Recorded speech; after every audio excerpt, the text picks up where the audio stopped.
Well, Jane, this really is a box office set of local elections. 7 out of 10 voters in England are eligible to vote, and it's the biggest electoral test we're going to see before the big one, the general election, which we expect next year. So really, it's a moment in time which will set the political weather.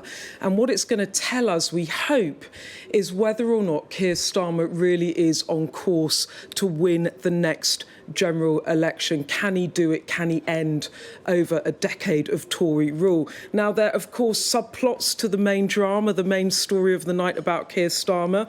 There's the question about whether Rishi Sunak is managing to stabilise the Conservative brand. There's also another fascinating subplot, which is the battle for the blue wall. Can the Liberal Democrats really eat into the Conservative vote in the Tory shires? And the anecdotal evidence I'm getting in tonight is that they really are making headway. But the undoubtedly big story is whether Starmer has the sort of momentum he needs to win a general election. So can he win key battlegrounds across the country, places like Swindon where he launched the campaign, places like Medway in Kent where he ended the campaign? Can he win back in the Red Wall, places like in Tees Valley where I was last week? So there's so many seats up for grabs and so much to look out for. Now, where are we tonight when we shake out what's happening? In the Tory camp, it's one of resignation. They're hoping that if they contain losses to about 500 seats, that they can write this off as mid-term blues. I was talking to one senior strategist today who candidly admitted to me anything above 700, whatever the party chairman, Greg Hands, says, anything above 700 seats would be, to quote this person, an absolutely disastrous.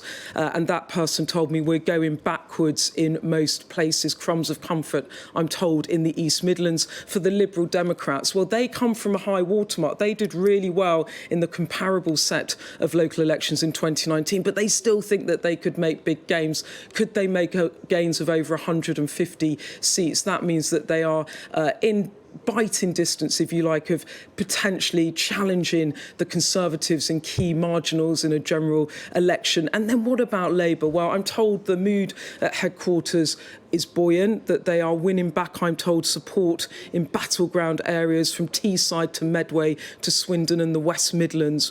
One strategist told me tonight that by the morning they think that they will be able to argue that the party is on course to forming the next government. But of course, the question really is, can Keir Starmer dazzle in this set of local elections in the way that Tony Blair did back in 1995 before his landslide victory? Labour have a huge task ahead of them. It's a gargantuan ask to win an outright majority from where they are. But we're going to have a better sense tomorrow of whether Keir Starmer has it in his grasp to become potentially the next Prime Minister.